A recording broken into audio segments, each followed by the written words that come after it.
Mhm, mhm, mhm, mhm, I have a funny story about that. mhm, I'll tell mhm. you Oh, after. what about? I just watched Wolf of Wall Street, Yeah? and that sounded like what you were No, doing. yeah. Oh, he's doing that thing. Mr. How are Brooks, how you? are you, sir? I'm doing good. Sorry, you caught us talking about the Wolf of Wall Street. When you do that song. Honestly, I would love to talk about Wolf of Wall Street with you. Da-na-na, da-na-na, da-na-na.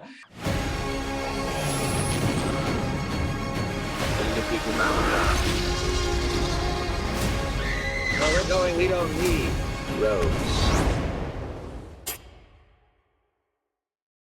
An honor to see you again, sir. How are you doing? Thank you.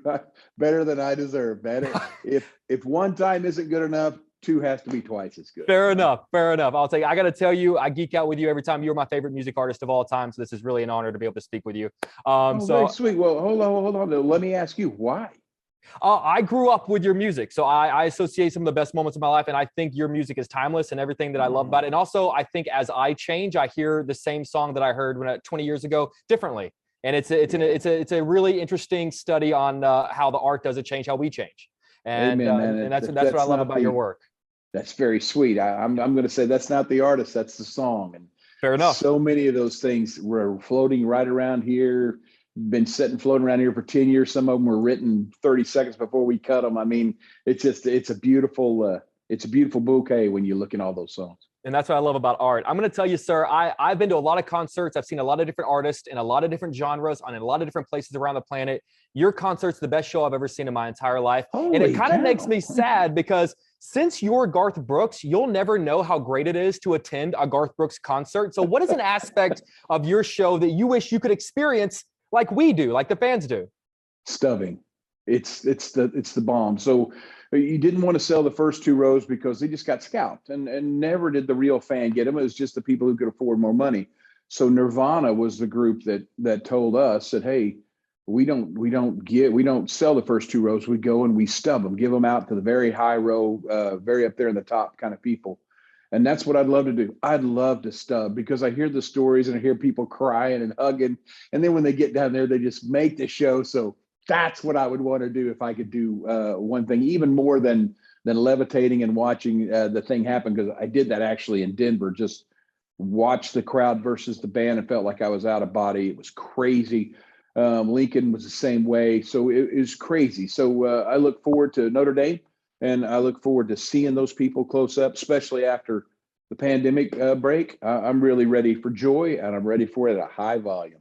Well, we're ready for you. You know, because you have so many hit songs, you could and do play for 3 hours, nothing but the hits. And there are still going to be those of us that say, man, he didn't sing that song. He didn't get to that. What's the song most people are disappointed that you just don't have time to get to in a concert set? Well, if you've seen our show, then you know we have this thing called house cleaning. So people bring their signs. So if we're lucky enough to come on after the last song, then here comes all the signs. It looks like Let's Make a Deal from it. You're way too young for that, but all these signs up. And you go out and you start picking them. She's Every Woman, or you pick The Change, or you look at it and it's Alabama Clay way back off the first album. You're like, this can't be, because the person holding the sign wasn't even born yet when that album was out. So it's fun to get to do that.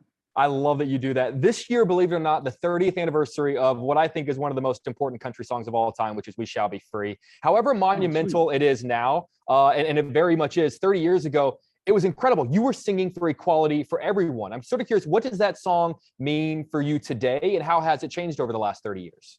I think the big shocker was how much that song got resisted. I thought everybody felt that way.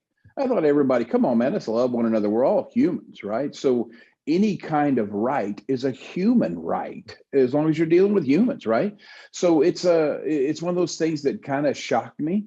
And then what really is a blessing and a curse, I'm afraid that song might be more relevant now than it was 30 years ago. So really cool when people request it, and when they sing along with it, ain't nothing better.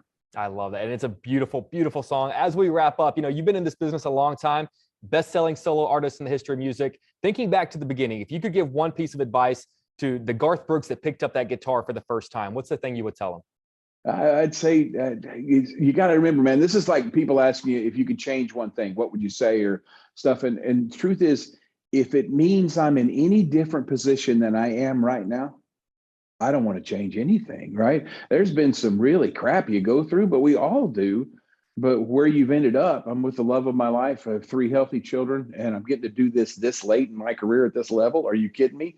So I don't think I would tell him anything because it's a spoiler alert. I'd just say, hey, man, enjoy the ride. Enjoy the ride. I absolutely love that. Mr. Brooks, you're my favorite music artist of all time. The first time you and I ever spoke, we sang a little bit of Friends in Low Places together. Blame it all on my roots. I showed up in boots and ruined your black tie affair.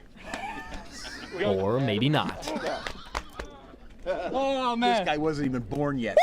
Oh, come on. It's an honor to I talk love to you, you, pal. sir. Thank you for what you said. Absolutely. Hopefully see you in a couple of months. Okay. All right. Take care.